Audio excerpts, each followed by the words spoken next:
আসসালামু আলাইকুম প্রিয় শিক্ষার্থীবৃন্দ, কেমন আছো সবাই? নিশ্চয়ই ভালো আছো, সুস্থ আছো, নিরাপদে আছো। আমি সবিতা রবীন্দ্র, সরকারি শিক্ষক, engineering university girls school and college. তোমাদেরকে ষষ্ঠ শ্রেণীর বাংলাদেশ ও বিশ্ব পরিচয়ের অষ্টম অধ্যায়ের বাংলাদেশ ও বাংলাদেশের নাগরিকের আরেকটি ক্লাসে আমন্ত্রণ জানাচ্ছি। এখন আমি লেকচার নাম্বার 2 নেব। আর এখন পৃষ্ঠা 69 থেকে 72 নম্বর আলোচনা করব। এই অধ্যায়ের আমরা পার্ট 3, পার্ট 4 এবং পার্ট 5 নিয়ে আলোচনা করব, এবং এটাই হচ্ছে এই অধ্যায়ের শেষ ক্লাস। ঠিক আছে? তো দেখো, পার্ট 3-এর আলোচ্য সূচি নাগরিক ও নাগরিকত্বের ধারণা। পার্ট 4 নাগরিকত্ব লাভের নিয়ম। জন্মসূত্রে নাগরিকত্ব লাভ। জন্মসূত্রে নাগরিকত্ব লাভ আবার দুইভাবে হয়, জন্মসূত্র নীতি আর জন্মস্থান নীতি। ঠিক আছে? আর আরেকটি হচ্ছে অনুমোদন সূত্রে নাগরিকত্ব লাভ। এখানে কিছু শর্ত পূরণ করতে হয় বা পালন করতে হয়, বা শর্ত প্রযোজ্য। তারপর হচ্ছে দ্বি নাগরিকত্ব কি, একসাথে দুইটি দেশের নাগরিকত্ব লাভ করা, এটা নিয়ে আলোচনা করব। আর দেশের উন্নয়নে নাগরিকের ভূমিকা। ঠিক আছে? দেশের উন্নয়নে নাগরিকের ভূমিকা। তাহলে তোমরা তোমাদের পাঠ্য পুস্তকের চলে আসো 69 নম্বর পৃষ্ঠায়। 69 নম্বর পৃষ্ঠায় পাঠ হচ্ছে 3, নাগরিক ও নাগরিকত্বের ধারণা। তো আমরা আগেই জানি যে কোনো রাষ্ট্র গঠনের পূর্বশর্ত হচ্ছে জনসমষ্টি, তাই না? আর একটা পূর্ণাঙ্গ রাষ্ট্র মানে যার 4টি উপাদানই রয়েছে, সেই পূর্ণাঙ্গ রাষ্ট্রের জনসমষ্টিকেই ওই রাষ্ট্রের নাগরিক বলে। মানে একটি পূর্ণাঙ্গ রাষ্ট্রে যে সকল জনগণ বসবাস করে তাদেরকে ওই রাষ্ট্রের নাগরিক বলা হয়। রাষ্ট্রের অধিবাসী হচ্ছে রাষ্ট্রের নাগরিক। আর রাষ্ট্রের সঙ্গে নাগরিকের সম্পর্ক তো অত্যন্ত নিবিড়, একটা ঘনিষ্ঠ সম্পর্ক, তাই না? তো এই রাষ্ট্রের সাথে নাগরিকের সম্পর্ক কেমন? তোমরাও নাগরিক, আমরা নাগরিক, তোমরা ক্ষুদে নাগরিক, তাই না? ছোট তোমরা তো একটু বাংলাদেশ নামক রাষ্ট্রের নাগরিক, তোমরা ছোট শিশু, তোমরা নাগরিক, আমরা বড়রাও নাগরিক। তোমরা ক্ষুদে নাগরিক আর কি। তো বুঝো তো যে রাষ্ট্রের সঙ্গে নাগরিকের সম্পর্ক কেমন, মানে ক্লোজ সম্পর্ক না? আচ্ছা, এবার দেখো যে বইয়ে দেখো, চলে আসি আমরা বইয়ের আলোচনা, যে রাষ্ট্রে স্থায়ীভাবে বসবাসকারী অধিবাসীকে বলা হয় নাগরিক।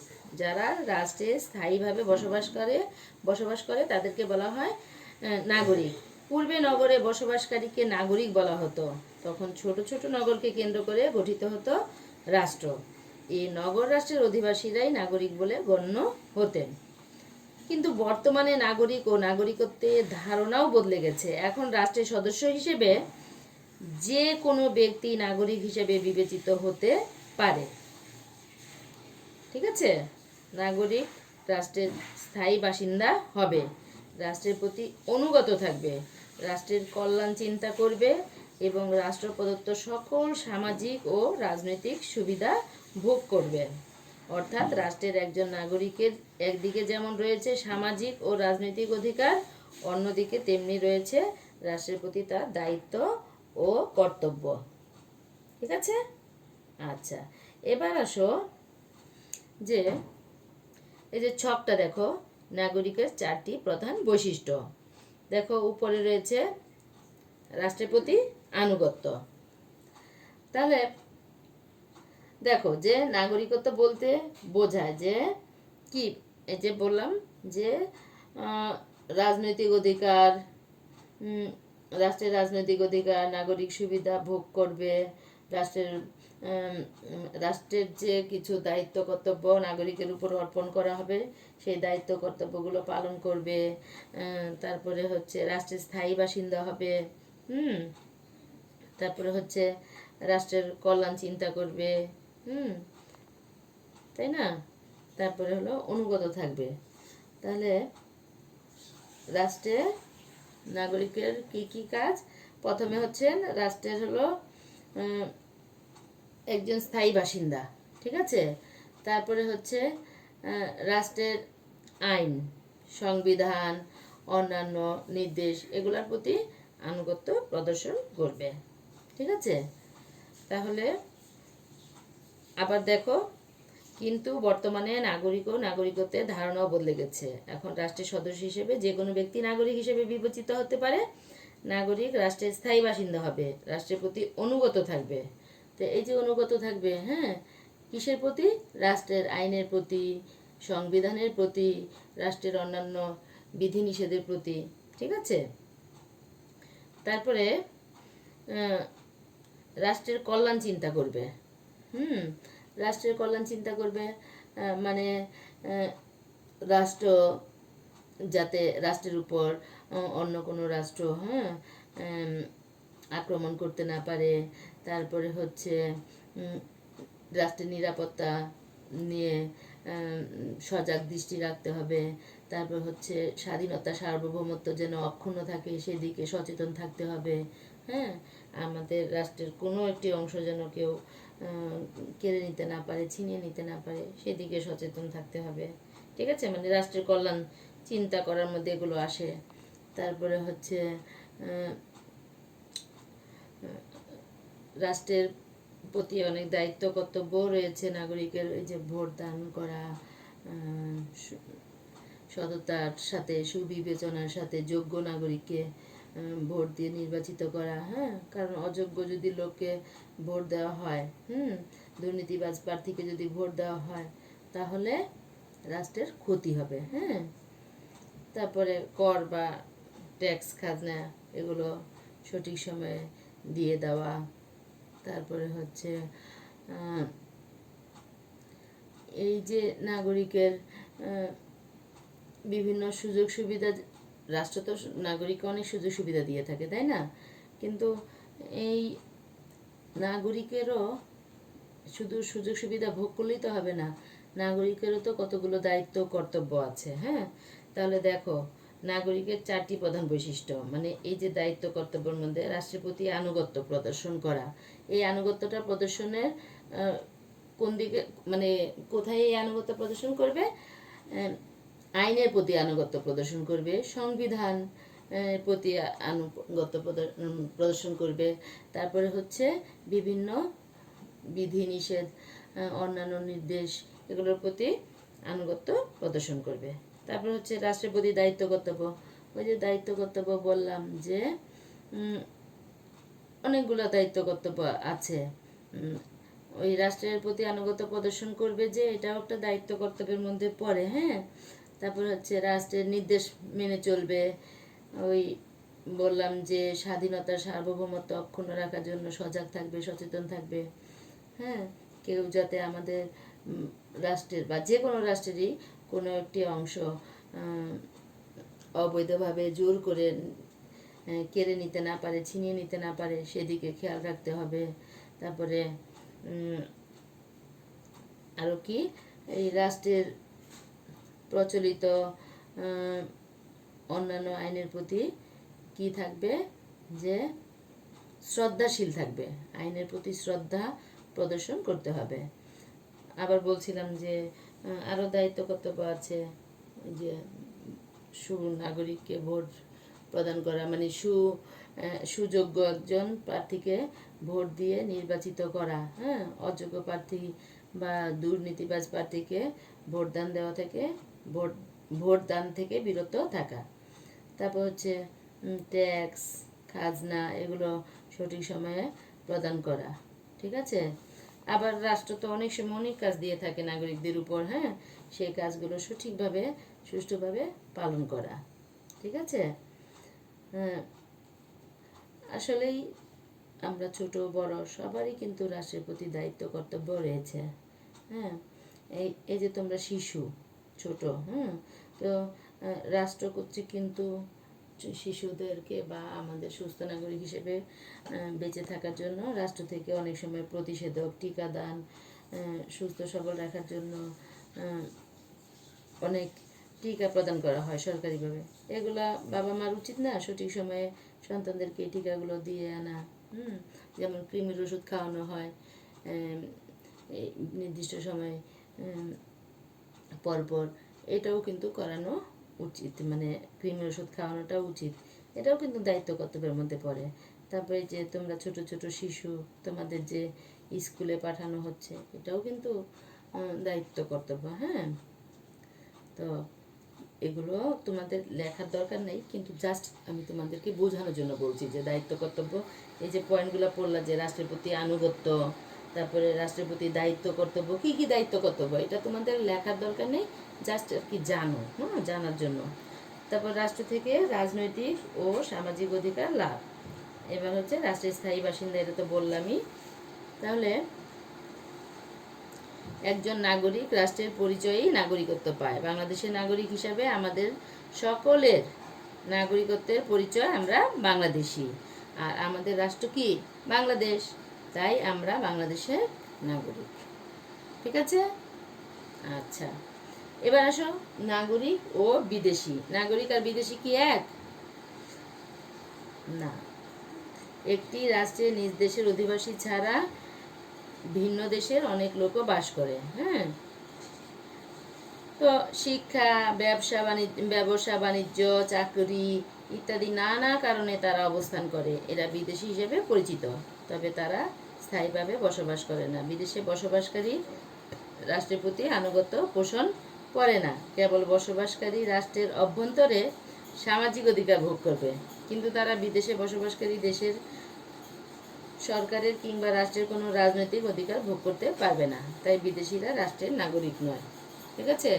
ভোট দিতে পারবে না। আমাদের দেশে যদি বিদেশিরা আসে, হ্যাঁ, পড়াশোনার জন্য আসলো, ব্যবসার জন্য আসলো, বিভিন্ন কাজে আসলো, ভ্রমণের জন্য আসলো, চাকরির জন্য আসলো, কিন্তু রাজনৈতিক অধিকারগুলো ভোগ করতে পারবে না। ভোট প্রদান করা, আরও অন্যান্য রাজনৈতিক অধিকারের মধ্যে আরও অন্যান্য বিষয় রয়েছে, ভোগ করতে পারবে না। তাহলে নাগরিক ও বিদেশি এক নয়। তো ওই যে আমরা একটু পরে আবার পড়বো যে অনুমোদন সূত্রে নাগরিকত্ব লাভ করা যায়। ঠিক আছে? কতগুলো শর্ত প্রযোজ্য সেক্ষেত্রে, সেটা আবার আলাদা বিষয়, আমরা আলোচনায় আসছি। এবার হচ্ছে পাঠ 4, নাগরিকত্ব লাভের নিয়ম। ঠিক আছে? তো নাগরিকত্ব হলো রাষ্ট্রের অধিবাসী বা ব্যক্তির জাতীয় পরিচয়। নাগরিকত্বটা কি? নাগরিকত্বটা হচ্ছে রাষ্ট্রের অধিবাসী বা ব্যক্তির জাতীয় পরিচয়। রাষ্ট্রকে কেন্দ্র করে ব্যক্তি এ পরিচয় লাভ করে। নাগরিকত্ব লাভের দুইটি প্রধান উপায় হলো জন্মসূত্রে নাগরিকত্ব লাভ আর অনুমোদন সূত্রে নাগরিকত্ব লাভ। ঠিক আছে? যারা জন্মসূত্রে রাষ্ট্রের নাগরিকত্ব লাভ করে তারা জন্মসূত্রে নাগরিক, আর যারা আবেদনের মাধ্যমে কোনো দেশে নাগরিকত্ব লাভ করে তারা অনুমোদন সূত্রে নাগরিক। তবে অনুমোদন সূত্রে যারা নাগরিকত্ব লাভ করে তাদেরকে রাষ্ট্রের আরোপিত কিছু শর্ত পূরণ করতে হয়। আচ্ছা, এই যে জন্মসূত্রে আর অনুমোদন সূত্রে পড়েছি, এখন জন্মসূত্রটাই আবার দুই ভাগে বিভক্ত। হ্যাঁ, তো এই জন্মসূত্রটা হচ্ছে আবার দুই ভাগে বিভক্ত। একটা হচ্ছে জন্মসূত্র নীতি আর হচ্ছে জন্মস্থান নীতি। জন্মসূত্র নীতি, ঠিক আছে, আর এটা হচ্ছে জন্মস্থান নীতি। তো জন্মসূত্রে নাগরিকত্ব লাভের ক্ষেত্রে দুইটি প্রধান বিবেচ্য বিষয় হলো জন্মসূত্র নীতি আর জন্মস্থান নীতি। জন্মসূত্র নীতি, এই নীতি অনুযায়ী মা বাবা যে রাষ্ট্রের নাগরিক, সন্তান সে রাষ্ট্রের নাগরিক হবে। কোনো মা বাবা সন্তান বিদেশে জন্মগ্রহণ করলেও সে সন্তান মা বাবার দেশের নাগরিকই হবে। পৃথিবীর বেশিরভাগ দেশ এ নীতি অনুসরণ করে থাকে। এ নীতি অনুযায়ী কোনো জাপানি বা ফরাসি মা বাবার সন্তান বাংলাদেশে জন্মগ্রহণ করলেও তারা জাপান বা ফ্রান্সের নাগরিক হবে। এভাবে বাংলাদেশি বা ভারতীয় কোনো মা বাবার সন্তান ওইসব দেশে জন্মগ্রহণ করলে তারা বাংলাদেশ বা ভারতের নাগরিকই হবে। কথাটা বুঝতে পেরেছ? যে কোনো জাপানি মা বাবার সন্তান যদি আমাদের জাপানি মা বাবা তো সন্তান ভূমিষ্ঠ হওয়ার পূর্বে আমাদের বাংলাদেশে আসছে, হ্যাঁ, বেড়াতে হোক, ব্যবসা বাণিজ্যের কারণে হোক, পড়াশোনার কারণে হোক এসেছে। এখন এই দেশে ভূমিষ্ঠ হলে আমাদের দেশে নাগরিকত্ব পাবে না। আবার আমাদের দেশের যদি কোনো মা বাবার সন্তান যদি ওই দেশে ভূমিষ্ঠ হয়, জাপানে, ভারতে, কিন্তু ওখানের নাগরিকত্ব পেয়ে যাবে না, ঠিক আছে, পাবে না। ওই জন্মসূত্রে ওই তার মা বাবা যে দেশের নাগরিক সেই দেশের নাগরিকই থাকবে। আচ্ছা, এবার জন্মস্থান নীতি। এই নীতি অনুযায়ী মা বাবা যে দেশেরই হোক না কেন, সন্তান যে দেশে জন্মগ্রহণ করবে সন্তান সে দেশের নাগরিক হবে। এই নীতি জন্মস্থানের উপর নির্ভর করে। এই নীতি অনুযায়ী বাংলাদেশের মা বাবা কোনো সন্তান যদি আমেরিকায় জন্মগ্রহণ করে তাহলে সে আমেরিকার নাগরিক হবে এবং সে দেশের নাগরিকত্ব লাভ করবে। শুধু তাই নয়, এই নীতি অনুসরণকারী দেশের জাহাজ বা দূতাবাসে কোনো শিশু জন্মগ্রহণ করলেও সে সেই দেশের নাগরিক হবে। তবে বিশ্বের খুব কম সংখ্যক রাষ্ট্র এই নীতি অনুসরণ করে। ঠিক আছে? আচ্ছা, তাহলে এই যে জন্মসূত্র নীতি বলেছি যে মা বাবার সন্তান যেখানে জন্মগ্রহণ করুক না কেন মা বাবা যে দেশের নাগরিক সে দেশেরই নাগরিকত্ব পাবে। আর জন্মস্থান নীতি অনুসারে মা বাবা যেখানেরই হোক না কেন, হ্যাঁ, সন্তান যেই স্থানে যে জায়গায় জন্মগ্রহণ করেছে, যে রাষ্ট্রে জন্মগ্রহণ করেছে, সেই রাষ্ট্রের কোনো দূতাবাসও হতে পারে, সেই রাষ্ট্রের কোনো উড়োজাহাজ, জাহাজ, এগুলোও হতে পারে, কোনো পরিবহন বা সেই রাষ্ট্রের অধীনের, হ্যাঁ, যে কোনো স্থানে জন্মগ্রহণ করলো তাহলেই হলো সে দেশের নাগরিকত্ব পেয়ে যাবে। আমেরিকা হলো এই নীতিটা অনুসরণ করে। হ্যাঁ, আর কোনোভাবে বাংলাদেশের কোনো মা বাবার সন্তান যেভাবেই হোক যদি আমেরিকা জন্মগ্রহণ করে তাহলে সে ওই জন্মসূত্র এই জন্মস্থান নীতি অনুসারে আমেরিকার নাগরিকত্ব পেয়ে যাবে। ঠিক আছে?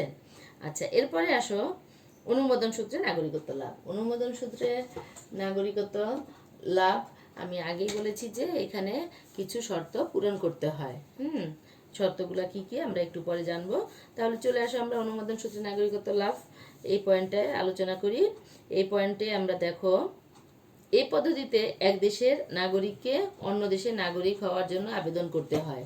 ওই যে একটু আগে পড়েছিলাম যে নাগরিক আর বিদেশি কি এক? হ্যাঁ, নাগরিক আর বিদেশি এক নয়, কিন্তু সেই বিদেশি যদি কিছু শর্ত পূরণের মাধ্যমে নাগরিকত্ব লাভ করতে চায় এবং শর্তগুলো সঠিকভাবে পূরণ করতে পারে তাহলে সে অনুমোদন সূত্রে নাগরিকত্ব লাভ করবে। এখন এক রাষ্ট্রের নাগরিক সহজে অন্যটি বা একাধিক রাষ্ট্রের নাগরিক হচ্ছে। অনুমোদন সূত্রে নাগরিকত্ব লাভ করার ফলে এটা সম্ভব হচ্ছে। শিক্ষা, চাকরি, ব্যবসা বাণিজ্য ছাড়াও নানা কারণে এক দেশের নাগরিককে অন্য দেশে বসবাস করতে হয়। এরূপ বসবাসকারী ব্যক্তির ওই দেশের নাগরিকত্বের প্রয়োজন হয়। তখন রাষ্ট্রের কাছে ওই ব্যক্তি আবেদন করে। আবেদন পরীক্ষা নিরীক্ষা করে রাষ্ট্র শর্ত সাপেক্ষে স্থায়ীভাবে নাগরিকত্ব প্রদান করে। নাগরিকত্ব লাভের পর ওই ব্যক্তি সে দেশে স্থায়ীভাবে বসবাস করতে পারে। অনুমোদন সূত্রে নাগরিকত্ব লাভের কিছু শর্ত আছে।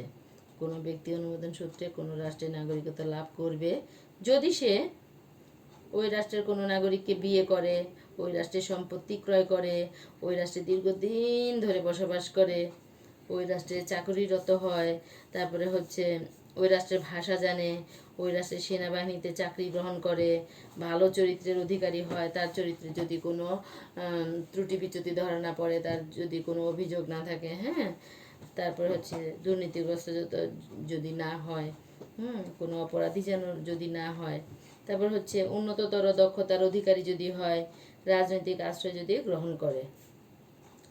ঠিক আছে? তাহলে কিছু শর্ত পূরণ করতে হয়, তখন সে ওই সরকার এই তথ্যগুলো যাচাই বাছাই করে তাকে যদি ওই অনুমোদন দেওয়া সম্ভব হয় তখন অনুমোদন দিয়ে থাকে। আর এভাবেই সে অনুমোদন সূত্রে নাগরিকত্ব লাভ করে। ঠিক আছে? আচ্ছা, অনুমোদন সূত্রে নাগরিকত্ব লাভকারী ব্যক্তি উল্লেখিত শর্তগুলোর এক বা একাধিক শর্ত পূরণ করলে নাগরিকত্ব লাভ করতে পারে। ওই দেশের নাগরিকদের মতো প্রায় সমান অধিকারের সুযোগ সুবিধা সে প্রাপ্য হবে। এবার আসো দ্বি নাগরিকত্ব। এই যে দ্বি নাগরিকত্ব, একই ব্যক্তি দুইটি দেশে নাগরিকত্ব লাভ করলে তাকে দ্বিনাগরিকত্ব বলে। কোনো বাংলাদেশি মা বাবার সন্তান আমেরিকায় জন্মগ্রহণ করলে সে স্বাভাবিক নিয়মে ওই দেশের নাগরিক হয়। একটু আগে যেটা বললাম যে আমেরিকায় জন্মগ্রহণ করলে আমেরিকার নাগরিক হবে, কিন্তু সে কিন্তু একই সাথে ওই যে বাংলাদেশের তার মা বাবা যেহেতু বাংলাদেশের নাগরিক, তার বাংলাদেশের নাগরিকত্বও থেকে যাবে। ঠিক আছে? আচ্ছা, অন্যদিকে মা বাবা বাংলাদেশি হওয়ায় সে বাংলাদেশেরও নাগরিক।